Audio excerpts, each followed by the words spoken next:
No coffee and 45 minutes. That'd be great. Coach, you need anything else to drink? Only if there's coffee. Not a little water. No, this beer. All right, go ahead, guys. Fan Day is this week at Nebraska. So what have you heard and what do you think? Yeah, the only thing about Fan Day that I'm upset about is that they have to do a lottery for the kids for me to sign it. I'd love to be able to do it for everybody. But I'm excited. It's a chance for our players to interact with the fans, to recognize that. Everyone talks about what's your why. Everyone has their own personal ones. We want to have a team win, but we want to have a great experience for the fans. So, excited to get it done. Yeah, what have you seen from Jeff Sims just since he arrived in December and how he has grown as a leader? And has anything surprised you about him? Yeah, Jeff has a quiet way about him that I like. I think one of the things I've learned is let people be themselves. Just try to make them help them be the best version of themselves. So I want him to lead in a way that he feels comfortable with. And I see him exerting his presence and more and more often. I think Jeff's a triple threat. He can run it, he can throw it, and he can beat you with his brain. He's smart. So he's not super talked about outside of Nebraska circles. I think he's going to play really well. The last thing I'll say is I think everyone plays for him. The guys play for him. Like they want to see him be successful. He cares about all the guys on the team and spends a lot of time with all the guys on the team. Beat you with his brain. How does a quarterback do that? Yeah, I think it's about getting in the right play when there's a check. It's about audibling to a man beater when you got man coverage. It's about sliding the protections. It's about knowing where to go versus different coverages. It's getting the ball to the right guy. Like there's this documentary on Netflix right now called Quarterbacks, right? And I think what everyone's probably seeing is it's not really it's not really about who has the best arms. It's about who has the best brain, the best mindset, the best feel for the game, who has the mental strength to overcome the physical beating that you take. So I think Jeff has all those things. I think Jeff's an NFL player if he'll just continue to develop. Garrett McGuire on a radio interview recently, you talked about Zavier Betts and just how proud he is of him. Can you just talk about his journey through the spring and where he is right now as part of your program? Yeah, Xavier had to come back. He had to pass 18 credits to be eligible, just because of the time away. Not, just he missed credits, so he had to get his degree percentage. At the same time, he had to do he's going to do football too. So really pleased with him. He's a really, really smart young man, highly intelligent, and he cares about people. So I think Xavier's special in that regard. Not only did he pass 18, he passed 21 credits, which is that's hard to do. And hopefully Xavier sees what he's capable of. He's certainly capable of a lot football-wise. My job is to have people understand that success isn't talent, success is achievement. Just because you're talented doesn't mean you're successful. Yeah, you take that talent and you achieve something, it means you're successful. And I'm really proud of what Xavier achieved this spring and this summer as well, on and off the field.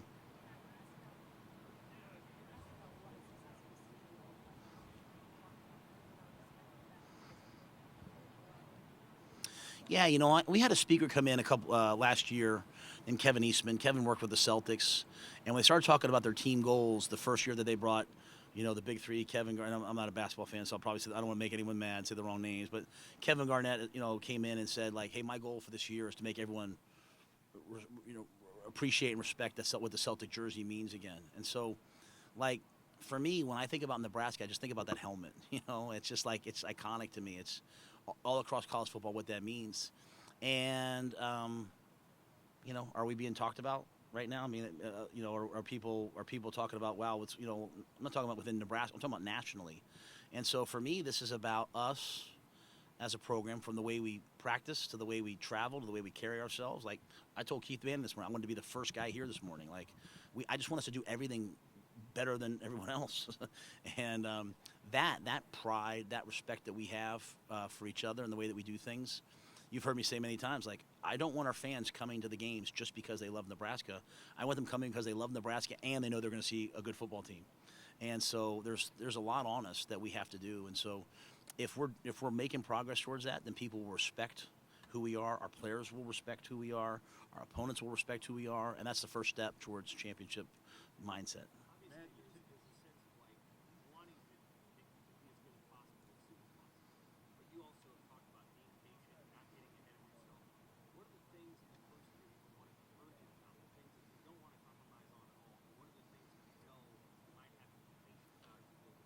Yeah. So when I say patience, I don't mean patient in terms of like the results at all. Like my like we are it's 4th and goal every single day in our building. That's the mindset. It's 4th and goal every day. Like, I go away to see my family at the beach, and everyone's like, I know you're on vacation. I'm not on vacation. I'm working from the beach. Like, this is 24/7, 365. Like we're chasing greatness. I mean, we like there's no everyone here is sprinting to stay ahead of us. We got to catch them and then get where we want to be. So the urgency is elite. It's just I don't want to skip steps along the way. Does that make sense?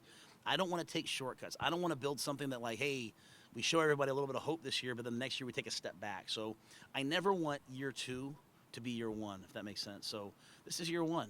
I want us to win every game. I want us, but like I'm not right now. I can't think about the games. I want us. I mean, I expect us to do everything right. I expect that guys to show up on Sunday and be on time, and so it's just this mindset of everything matters, everything counts. That's all I mean. So I don't want anyone to take like, hey, Coach Rhule saying, hey, calm down, don't get excited. No, there's no one that's more anxious for this than me. It's just that I know the only way we can win the game is if we're awesome all camp. So that's the mindset, and I want our guys to just have this stable, steady every single day. Because, like, all right, we play Minnesota game 1. What if we win? What if we lose? Like, we still play the next week, don't we? Like, so, like, and our guys learned the hard way last year. When you start being like, this is an important game and this isn't, well, Georgia Southern happens. So I don't want us thinking that way. Every single game's an important game. And as I say that to former players, they kind of laugh. They'll be like, oh, Coach Osborne used to say that all the time. We'd roll our eyes. Like, yeah, but that Coach Osborne figured it out before I did. And so I'm just doing the same thing that the people who won at Nebraska did. When did punctuality become a ratchet? It seems like being on time is hard now. Yeah, because I think everyone's kind of like on time-ish, like you show up at 8:04. It's like, well, I'm here. Like, no, if you have a meeting with me, be here at 8. Like, actually be early, So it's just because I'm willing to act on it, it seems like a bigger deal. I can promise you our players are way more disciplined than most programs. I can promise you that. It's just if you're going to be late to breakfast 3 or 4 times or you're going to miss breakfast or something, I'm going to take actions. Not because I don't love you, but in fact because I do care greatly about I can't have guys leaving our program and going out in the real world and not functioning. I'll feel like a failure. And so we're gonna treat our building like it's the real world. Like guys would walk into when I was at the Giants, guys would walk into a meeting early and Coach Coughlin wouldn't say a word to me, just the fine, right? And the next thing you know they have a $2,000 fine, or they miss something, they have a $14,000 fine. I don't want players from Nebraska playing in the NFL and getting fined. I want them knowing to be 5 minutes early. Actually get there 10 minutes early, put your phone down and talk to people and watch how the world opens up for you. So. How did the NFL experience make you a better coach? Well, obviously, I think the NFL. Well, I think just being around the football and the players, I learned a lot. We're talking about recovery. When you're coaching someone like Christian McCaffrey, like you learn everything that there is out there. Like, hey, coach, there's this thing here, this thing there. So we're building a lot of things in our building. I think for me, on a personal note, like every job I had taken before that had a happy ending. So you kind of always assume it's going to work out. And for me, I'm probably a lot better now because I'm coming off of some adversity. And then see, like, I learned a lot about leadership by leading in tough times. It's easy to lead when things are going well. It's easy to lead when you're winning every game. When you're about to get fired and everyone's the whole stadium's booing for you to get fired. Like, look around here, guys. And think about if they were going like fire Sipple, here, how that would feel. And your kids are in the stands. Like, but I did that. And you know what I learned? I'm tough. And my family's tough. And you know what? After that happened, I went home and saw my daughters. I played with them. I hung out. I didn't take it home. And I learned a lot about, hey, sometimes as a leader, you have to be the one out front taking the bullets so that people behind you can move forward. So keeping that team together through that adversity was something that I'm not proud of. And so as I come to Nebraska now, like, I know if I do something, there's going to be a lot of different opinions about it. And you know what? I respect everyone, but I'm going to do what I think is right because I've seen what happens when everyone has an opinion. I've got to do what I think is right and be tough enough to just stand with it. Like, if I think, you know what, guys, we're going to wear this color cleats, we're going to wear this color cleats. Hey, guys, we're going to do that. Like, someone's going to be upset maybe, but I owe it to the University of Nebraska to go all in. I can't go half in and gauge the temperature of everything. I got to go all in. And so I maybe wouldn't have been able to do that if I had not gone through what I just went through. So you've already been in 2 programs where nobody in the room when you arrived knew how to win, the Temple and the Baylor. Now you're in the same situation. How do you take a group of players that aren't used to winning and get that turned around? Yeah, and to me it's unique in Nebraska because there's been all these games that are so close. Like, literally, you know how ESPN has like that predictor, like you're 90. I bet you most games in the fourth quarter, Nebraska wasn't favored to win, and so to me it's all these things. Like, I talk a lot about being on time. I talk a lot about well, you know what, like. If I can't count on you to show up to things in the summer, I don't know that I can count on you to be inside leverage when you're supposed to be inside leverage. Like, because it's these little things that cause winning and losing. So it's the strength program, it's the nutrition program, it's our guys getting bigger and stronger because you know what, the stronger, more physical team usually wins in the fourth quarter. They wear the other team out instead of getting worn out. So it's our approach to the offseason. It's our approach to discipline, which to me is just doing what you say you're going to do, and it's also confidence. Like, I want our guys to be confident that we're going to win, even when it looks like maybe like the odds are against us. And so putting them in those situations in practice, inoculating them against that stress, because we have a bunch of good players. They'll play great at practice. My job is to get them to play great in the games the way they do at practice. And a lot of that is just helping them overcome stress, overcoming the fear of failure. So we'll do everything from we'll read a book during preseason camp that talks about it to guys do mindfulness, guys do yoga. We yell and scream at practice so they learn to just tune things out. There's a reason for everything that we do, and hopefully it ends up working sooner rather than later. Promise I'll easy question. You were a walk-on in college. Sir? What does that say? Obviously, tradition in college football is not all the stars come in. How does that help you evaluate talent, knowing that you were a walk-on one time to evaluate these kids to make them better? Yeah, I think when you're a walk-on, you're I always kind of laugh, like, you show up at 5:30 in the morning to get yelled at by someone like me at practice and do hard things, and you're paying to do it. It's beautiful. And so you know that those guys love the game. The ones that we have, they love Nebraska. I loved Penn State. And they want to be there for all the right reasons. So as much as we talk about all the things that are wrong in college football, I can point out a lot of things that are right. And so I think that's really important. And at the same time, I look at, one of the best players in football today is Hassan Reddick.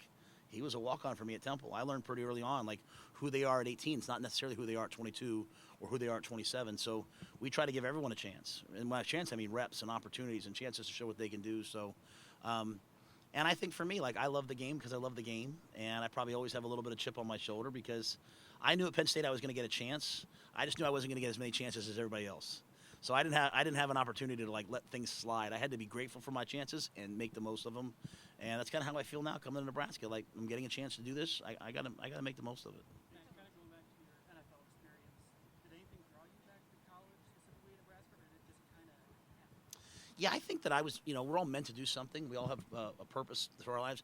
I was meant to work with this age group. When I did get fired, it was almost like I was getting eulogized the next day. Like, all my former players were texting me and reaching out to me and, hey, coach, hey, you meant this to me. Hey, coach, you helped me do this. And there's just for me and my purpose, working with young people, I just enjoy the college game. I enjoy recruiting. I enjoy getting to know the parents. I enjoy watching guys graduate. I enjoy watching guys get jobs, have kids. I'm now starting to get to the point where guys I coach, their kids are starting to come up. It's scary but true. And so my wife and kids, like, they missed college. Like, in college, they knew everyone. Like, they knew the families. They, on the away games, they sit in the stands, like, with the, and all of a sudden now they're in the NFL and they don't know any of the players. They certainly don't know their families. So, and part of my NFL experience was also COVID, so that was kind of off too. But I just like being around young people in these formative years and watch them become things that maybe they didn't know they were going to be. Like, it seems like, what is it? Like, what are? Not everybody says that. Yeah, I like recruiting. Well, first of all, if you like to compete, don't you like? I like to compete in recruiting. So, to me, like, when you recruit, you have a chance to compete at everything you do. And I like to recruit. I really like to evaluate first. Let me say that. Sometimes people will tell me that there's a lot of talk about, they took this guy who's unrecruited, that guy who's unrecruited. Why should what someone else is doing, their opinion of a player, affect my opinion? That means I'm weak. So, like, I like to evaluate. We had 3,000 kids, I think, come through our camps. I took 1,000 pictures with youth campers 2 days in a row. Like, I like people, first of all, but I like evaluating. I like watching people. I like looking at a kid at 15, 16, 17 and being like, that kid's going to be this when he's 22. So you're not always right, but I like the projection. I like all that. I like watching tape. But then I also like relationships and families. I like having people come in. And I just have learned, like, oh, bro.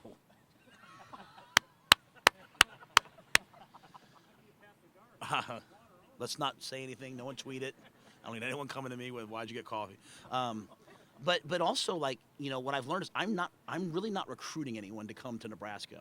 I'm telling each person who we are, what we do, why we do it.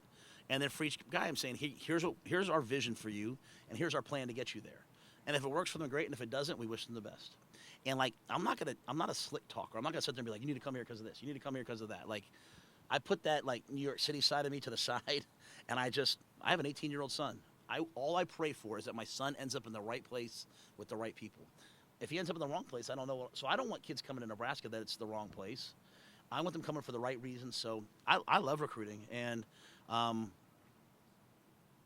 think we're doing a pretty good job.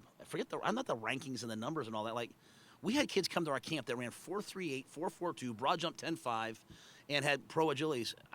I don't care who else offered them. Like, if I can't coach a guy that runs that fast and jumps that high, then I can't coach. So that's kind of the fun part to me also, is finding the guys that are out there. And I'm really happy with our camps, having that many guys. At first, the first camp was only like 150, 160, and then it just kind of slowly grew. And I'm hoping we can get to 4,000 or 5,000 kids next year, because I want people all across the state of Nebraska and anywhere to come knowing they're going to have a great experience. It seems like the consensus outside was that June was successful for you. How did you feel about that month? Yeah, well, June was hard, first of all. I thought I was going to have a couple of people quit on the staff. There was one Friday we had an official visit, a morning practice, an afternoon practice, and I think most schools around the country, what they're doing is they're letting the GAs coach the camp, and they're doing the official visit. I'm not doing that. Like, I'm not doing that. Like, we coached the camp, we did the official visit. It was really hard, but on that weekend, on Sunday, it was so good for me and the staff to be like, did it work? Like, just did it work? Well, we offered a bunch of kids that came to the camp that we didn't really know a ton about, or that we liked but we weren't sure. And then we had a bunch of guys commit. And so a lot of parents, and I think a lot of kids nowadays, they're recognizing, like, if these coaches work this hard at camp or this hard at official visit, how are they going to work on my academics, my health, my mental health? Like, they're probably going to be pretty intentional about that. So I think June was a big success, not just for this year but for the future. Now, recruiting, like, they're committed. People are going to come after them. They're going to want them to come. But you know what? We're going to go after guys too. So, I mean, there's still a lot of recruiting left to be done.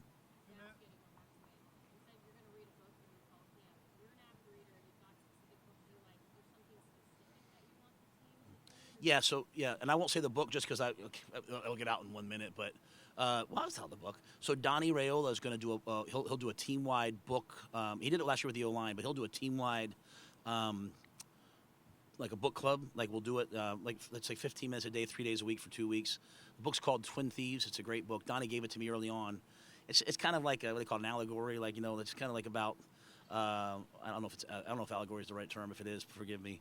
But it's basically about a coach working with a fictional team and helping the guys learn how to overcome doubt, fear of failure. So Donnie and I read all the same books. Like, people always ask, why did you hire him? When I walked in his office and I saw the books he had, I was like, man, me and this guy are definitely alike, because I only read a certain type of book for the most part, and we had all the same base one. So, and it's cool for me. Like, he's going to do that part of it. Dr. Haskell's going to do all the mindfulness and meditation. It's not just me in front of the team. It's Garrett and Terrence are going to do, the quarterback show. They're going to pull out clips and show guys. So all of our coaches have a chance now to get in front of the team at some point. Is that possible that Donovan planted those books to get a job? No. He if you know him, he's a psychopath in terms of that stuff. He reads the same things. With recruiting, how do you think the TV deal being on NBC, CBS, Fox will impact Nebraska recruiting? It's phenomenal. To think that we'll be on Fox national TV the first 2 games of the year. When I was in New Jersey the last couple of weeks, right? Like, people see me, they'll say, Coach, Nebraska, day after Thanksgiving. These iconic TV memories for people all across the country. To think that now that people are going to turn on NBC, they're going to turn on CBS, they're going to turn on Fox and see us playing on national TV. They're going to see the environment that's at. And I think another thing is the presentation. The game presentation is going to be elite. Like, you watch a game on NBC, like, they're going to show Nebraska. One of the biggest things for us is when you go outside the state, people don't really know what's in Lincoln. They don't know what's in Nebraska. They don't know what's at Memorial. I didn't know. I had to come out and see it. And so I know the teams that are at NBC, CBS, and Fox, they're going to present that in a way that helps us in recruiting at a high level. Coach, you mentioned on the stage just now about those iconic Colorado-Nebraska games growing up and just how much of a must-see for those. Just curious, now in this role, are you appreciating that rivalry even more? And also, are you from afar? Have you taken a look at kind of what Coach Sanders has going on and just any interactions with him over time? Yeah, I've never met Coach Sanders. I recruited a young man from Trinity Catholic, Quaylen Jones, to Baylor. That was his high school. But on the day that I went in, Coach wasn't in, so I dealt with his assistant head coach and just thanked them for letting us recruit him.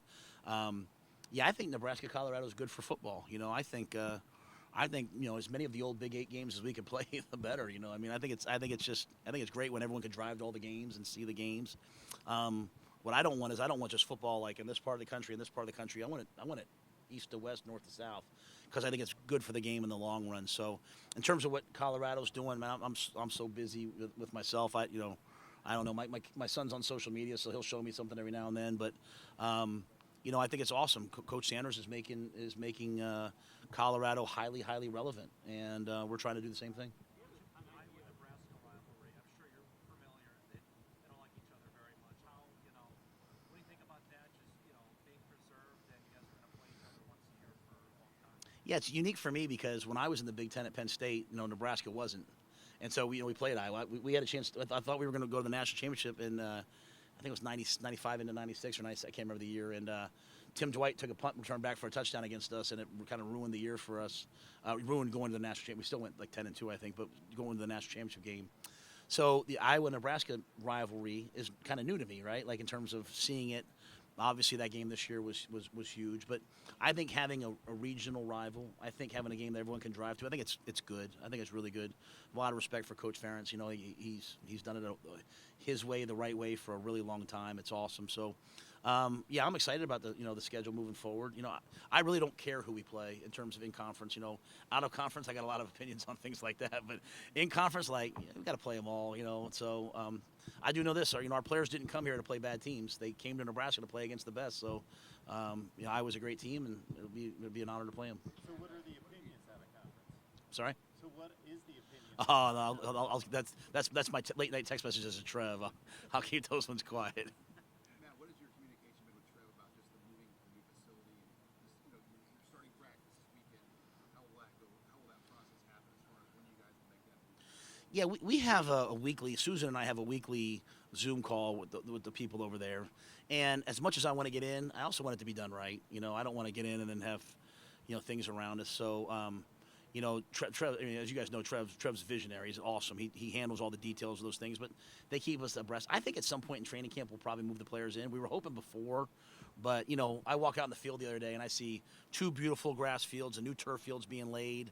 And I'm like, you know what? Sometimes you have to just be a little bit patient to wait for things to be done and done right. The coaches, I think we'll probably stay over in our offices in meeting rooms for right now, and maybe sometime, in this training camp or fall we'll move in. But the biggest thing to me is I want the players to be able to move into the locker room, training room, recovery area, because the recovery area is going to be phenomenal as soon as possible. So probably at some point during camp.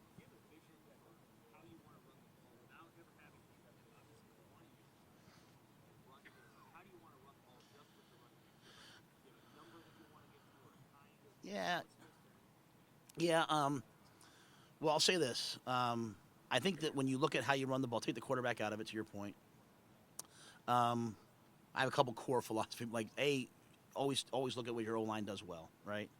Now, we're gonna play some 3-4 fronts. We're gonna run different things against the 3-4 fronts than we will against the 4-down fronts.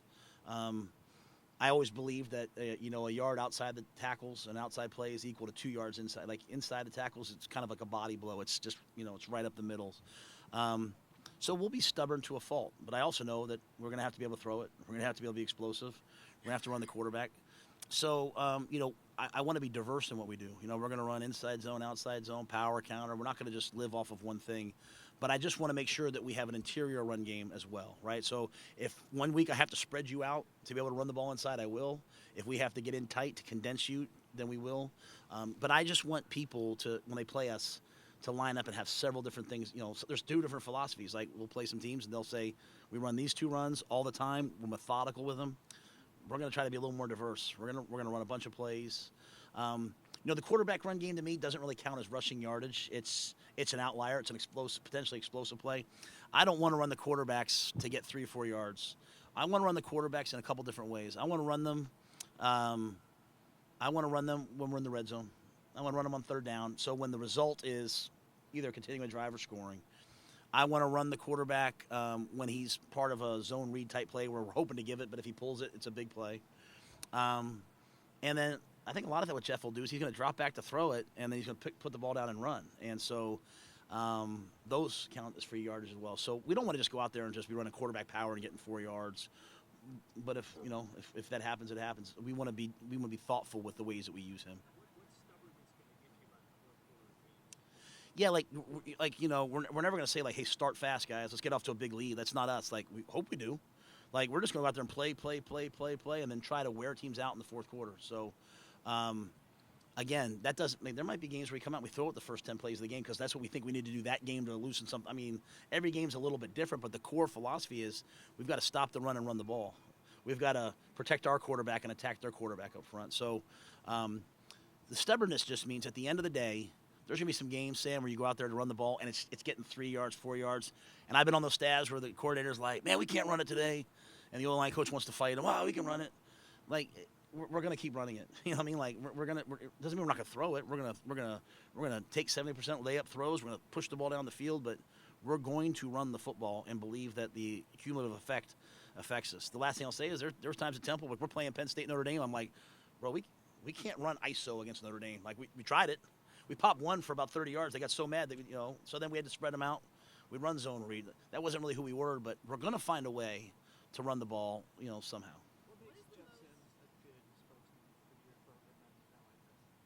I think the guys will tell you, like, I let everyone on our team speak. I'm not one of those guys who's like, hey, these 4 guys.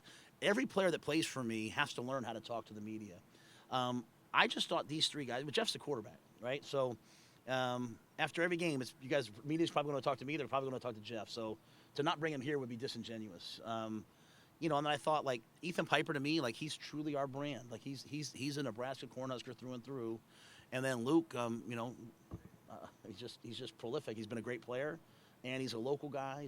It's like a great story. So, but I could have brought any other guy. I could have brought Ty Robinson. I could have brought so many other guys. But I just thought these 3 guys were really good. And I think Jeff, he's new.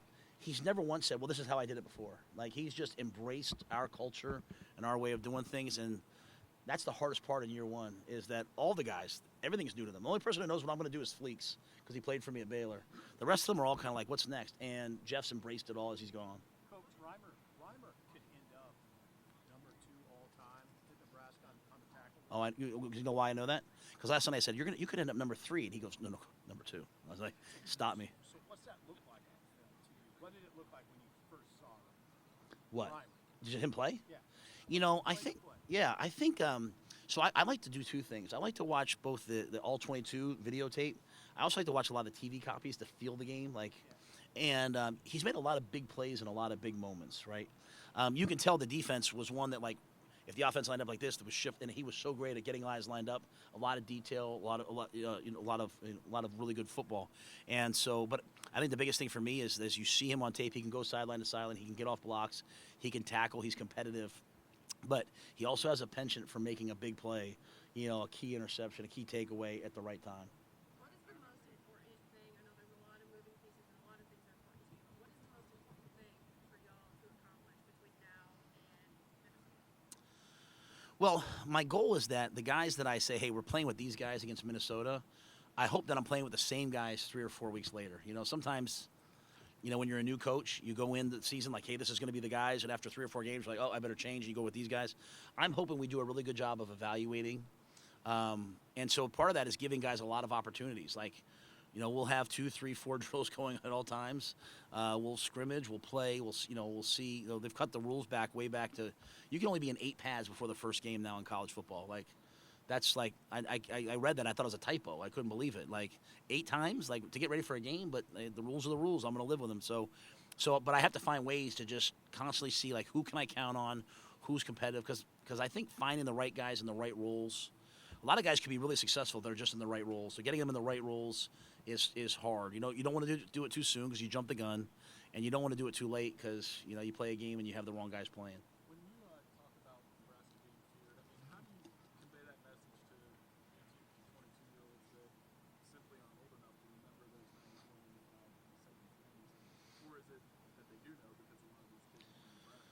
Well, yeah, there's a lot of guys from Nebraska. There's a lot of guys that a lot of them have heard a lot about that over the last couple of years. I think for me, it's this teaching concept of like, listen, you're the 2023 Nebraska Cornhusker football team, and there's this continuum, and there's a lot of people who came before you, and you have to learn from their lessons. You have to learn from everything that they've done, and they've allowed you to be here in this moment, and you have this beautiful moment to have your time to then affect all the people that are going to come after you. So we talk a lot about those who came before us. We also talk about those who come after us and what our legacy is going to be. And so understanding that continuum, I think, is really important.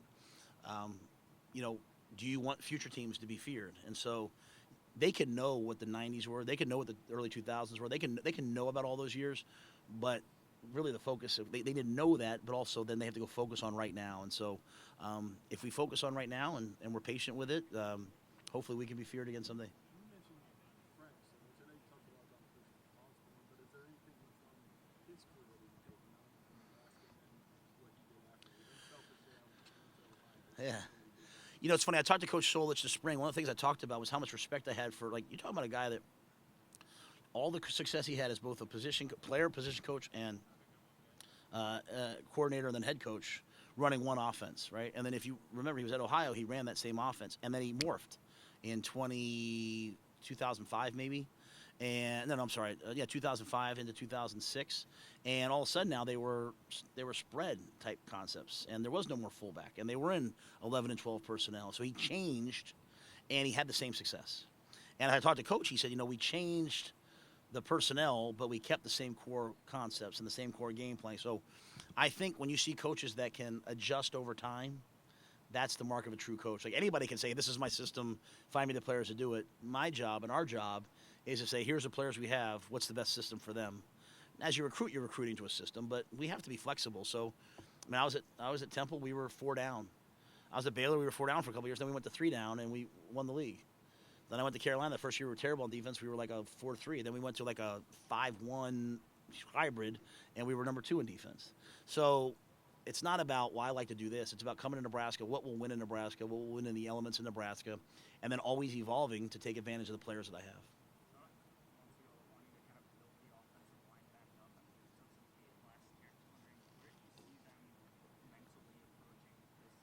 I think they're confident and ready to go, And again, my message to them is like if you spend all your time trying to prove other people wrong, you're gonna be miserable. Like, just prove yourself right. If you think you're a good player, go play like a good player, man. And we made some real strides in the weight room with those guys. I see them bending at a high level, taking care of. Donnie does a great job with the mentality. I was over there earlier with Piper. I said, okay, you're holding me in one hand and Donnie in the other hand. You have to let go of one of us to peril. He's like, Coach, I'm sorry. He's letting go of me. So, that's the unity they built over there. So, it's going to be a work in progress. We have to do a good job as coaches, though, of calling plays and doing things that they do well, right? I worked for Kevin Gilbride at the Giants. I was assistant O-line coach. And, he was going to protect the O-line. He knew that Eli couldn't play well if the O-line didn't play well. And how do I help the O-line play well? I'm going to protect him. I'm going to chip this guy. I'm going to run this play that we run well. So my job is to help our coaches figure out what we do well and then go do those things and let our guys play.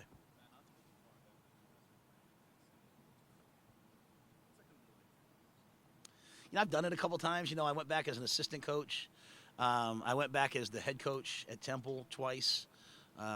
Lost the last game. We got a terrible call, lost the game. But I can't get fined for that, right? Because that was American, right? So, played them at home, beat them at home for the first time in 70. Beat them for the first time in 74 years, which was a big moment for Temple University. So, I love James Franklin. Grateful for what he's done for my university, my alma mater.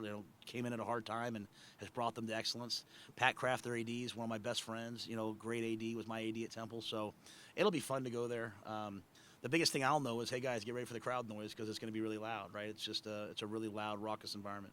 What kind of relationship have you maintained with your alma mater in the State College area in general? Do you get back much? Yeah, we used to go back a bunch. My grandmother unfortunately passed away a few years ago, and that was last time. My aunt still lives there. Lots of family still there, but we get back. I went back last year. The College of Liberal Arts honored me as my wife was so mad because she had better grades than me, but they offered me distinguished alumnus. So I went back, and it was awesome to see. I got to get back and see people there. So there's a lot of people there that I love, family, friends. Love the paternal family. So I'm happy for Pat, happy for James, and so just when I can, I try to get back. Because Pat's gonna fight, scratch, and claw to help his coaches be successful. He cares about the student athletes. He's not afraid of anything. He's gonna go fight for what he wants, and he's a really good person. Matt, are there other guys in this league? You mentioned Prevalent. Do you know him personally, or are there other guys in this league on the coaching level that you have previous connections with or bonds with? Yeah, I was really close. I am really close with Pat Fitzgerald. And obviously he's no longer there. But the day I got fired in Carolina, Pat was one of the first guys that reached out to me. We were always on Under Armour trips together. So my wife and his wife and all of us got along. I would let my son go play for him anytime. I respect Pat, and I don't know what that situation is. I'm not commenting on that situation, but I trust him. I've known PJ a long time. We came into head coaching together at Minnesota. And, over the years, his wife and my wife, we've all gotten to know each other. I worked with Ryan Day at Temple. We were both on the staff together. Mike Loxley was in my cousin's wedding when I was like 14, 15 years old. So I think he was slipping me beers at the wedding. So I've known him a long time. I'm just trying to think if there's anybody else. Gray Schiano was the DB coach at Penn State when I was a player there as a freshman. So a lot of guys I have some, small relation with. A lot of really good guys. The one thing about this league I thought was interesting was I got there. We had, they have a monthly Zoom that you do with all the coaches, and everybody gets on it. To keep you up to date with issues. I think AJ Eds, the assistant commissioner, does a great job. But there's like a coaches group chat. I'd never been a part of that before. So guys are working together to help solve and fix issues in college football. Does that help you? I mean, not that it's going to help you strategically, but does it help you feel at home in a situation like this where you're representing Nebraska on the stage? Yeah. I think it's good to see them like when we go to we went to the Big Ten meetings. I don't know anybody. It's good to see people I know, but I know they're trying to tear my throat out. They want to beat me bad too. So, but I like those guys. I respect those guys. Coming here, to me, it's all about first the players, right? I want our guys to have a great experience. We went to dinner last night, hung out last night. And I come here confident, man. I'm confident, about our team and the way we're headed and the direction we're heading. I don't have a timetable, but I feel confident that, what I've seen so far, I know I made the right decision in coming to Nebraska.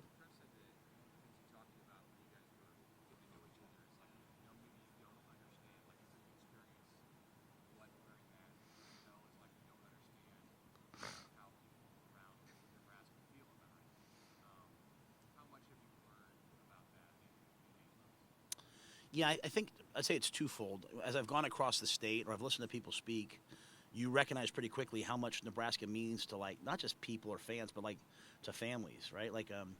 Ronnie Green came and talked to the athletic department as he was, on his last few days, and Jane spoke, and she was talking about these moments where their family, all of them come together to watch Husker games.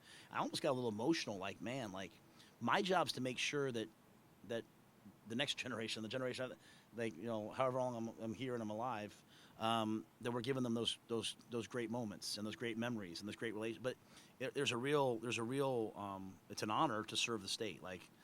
Not very often you're not just, a lot of times you're serving a university and the fan base. Here you're serving an entire state as well, and I think that's a responsibility I take very seriously. In terms of the other stuff, Trev's you're not gonna, you need to prepare. Even at Temple, it was like that a lot, right? Baylor was certainly like that. And go watch my first opening media statement at Baylor. I got up there and talked about scandals, and I didn't talk about football. I was talking about, what we were going through was amazing. So I was always under the microscope. Carolina, obviously, both good and bad. I was under the microscope. The thing is that, I did a speaking engagement a couple weeks ago. I went up and spoke in Takema, and there was a 98-year-old woman that waited in line to talk to me. You know how humbling that is? I don't take myself very seriously at all. I'm this woman, I should be walking over to her and getting her lunch and being man, but she waited, and she took out her flip phone, and we took a picture together, and it was awesome. And I'm man, you have a real responsibility to do things the right way. And so I don't mind people want to stop and say hi to me. Kids want to get a picture. Great. Let's do it, man. How do they go to Pennsylvania Yeah, when I looked at Nebraska, for all those years of them going to South Jersey, maybe even to Pennsylvania a little bit, and have obviously so many relationships there, that, sometimes there's those kids that, they're there and they fit us. We went and got Vincent Carroll Jackson this year from Harrisburg. When I was a position coach at Temple, I was recruiting Harrisburg for year after year after year, so a lot of connections there. We went into Philly. We took Ramir Stewart from Imhotep. I've been to Imhotep more times than I can count, and I love the school. And then I went over to Palmyra in South Jersey and took Quentin Ives. So I think not just myself, but a lot of our guys on our staff are from Pennsylvania. They're from Jersey. We have a lot of connections there. There's a lot of players there, and there's a lot of really good players there. And so if they're interested in going far away, it's a good fit for us. Coach, obviously you're very much I'm nervous as could be when I'm in front of a microphone. Let me make that very clear. The whole time I'm like, don't say the wrong thing. Don't say a cuss word. Don't say, trust me. I was going to say, and you don't even go with the straight speech. You went straight for question straight, and you say you're nervous, but have you always been good in front of the mic? Have you always been an active public speaker? Is it something you made a point to work at? I don't know that I work at it. I mean, I don't think I'd say I worked at it per se. Like, my dad was a preacher, right? My dad was a minister, so I listened to my dad. He did more of his work as a youth minister, but I would listen to my dad. My dad married Julie and I, so I mean that's way more pressure than this. So, but I just think when I get up, I always say to myself, hey, what are the 2 or 3 things you're trying to get across? I maybe rehearse it in my head, and then I say, hey, what? And then I try to speak from the heart, right? I'd much rather hear someone speak from the heart, even if I disagree with them, than hear someone give me something scripted. So, I don't have a PR firm that says, hey, here's your key points. Like, I say to myself, what do you want to say? And I say it, and if it resonates, great. And if it doesn't, then I'm apologetic. What's it been like trying to wrap your head around NIL? And then would you say college football is cheating more prevalent than it was before? I don't know about cheating more prevalent. I mean, the cool thing about being the head coach at Temple was all the big recruits there would always, they weren't coming to Temple, but they would always kind of come talk to us. And so I saw everything that was happening. I mean, I've known everything that's been happening for a lot of years. And it's not everybody. It's a couple of places, but it's pretty prevalent. It's pretty, it's funny. If you look at I'm very careful how far I go here, but if you look at the Tennessee case, you look at the numbers that, Coach Pruitt got, hey, 2,500 here, 6,000 there. That's nothing in the NIL era now. So it's been a jump. When I was coming back to college football, I was nervous about how am I going to handle NIL. But as I talked to people that are in those spaces in college football, they were all trying to figure it out. So I was like, well, I guess I'll try to figure it out myself. So, no matter what rules we have, there's always going to be someone that's trying to find an edge and is going to break the rule. To me, college football spent a lot of time focusing on things maybe that didn't matter, like whether a bagel was a meal or not, and we should have been focusing on things like this. So maybe now we will. I'm kind of at the point where if I think something, I'm going to say it. I'm not complaining about NIL at all. I never have. I'm not complaining about the portal. I never have. I just don't like tampering and poaching kids from other teams' rosters. It's not in the kid's best interest. If a kid wants to leave, he should leave. But it's just not inducing people to leave and come be your backup. It's not a good way to do things, and we certainly won't be involved in that. Got time for 2 more, guys. How important is it to endorse NIL collective for Nebraska to have a successful NIL program? I don't know that. Yeah, Trev does all those things. Like, the good thing about having a great AD is he handles all that. I'm very grateful to 1890. They've been an amazing job for us. The Pete family, been awesome. Matt Davison's been awesome, doing a great job for our student athletes, helping them get opportunities. But endorsing this, all that, like, I got to worry about picking up 3rd downs and picking up 1st downs. You had a few key guys rehabbing in the spring. Are those guys all going to be ready to go Monday? In terms of Like Prohaska? yeah, Prohaska will be there. What's Buford's situation, I guess? Yeah, Buford won't be ready to go to start training camp. We're going to be really smart with him. Take some time. We hope that he'll be back, but we're going to be really methodical in the way that he goes. What about Arik Gilbert? Nothing yet. Yeah, nothing yet. Yeah, it's an ongoing process. We practice. Oh yeah, yep. He's kind of waiting. Yeah, I mean, when we took we said, like, listen, we're here to help you. This is a long-term play for you. Like, if you're eligible, great. If you're not eligible, then we'll help you. Play another year. Then if you want to play next year, great. If he goes to the NFL, great. Like, just want to help the kid. I mean, I'll say this, he should be able to play. In my opinion, Arik Gilbert should be able to play, but it's not my decision. I hope he can play, but if he can't play, we're going to stand by him. I mean, if you just take that approach with a lot of guys, good things will happen. No, Jamie's handling it. It's kind of going back and forth. It's not like it's not happening. Like things are going, they're constantly working with each other. So when it all comes to fruition, I don't know. But again, I do believe he should be allowed to play, and I'm hopeful he can play. That was 45 minutes? Was that the best 45 minutes of your guys' day? That was fun. That actually was. I can't take it. I'm not taking it anywhere. I don't get in trouble.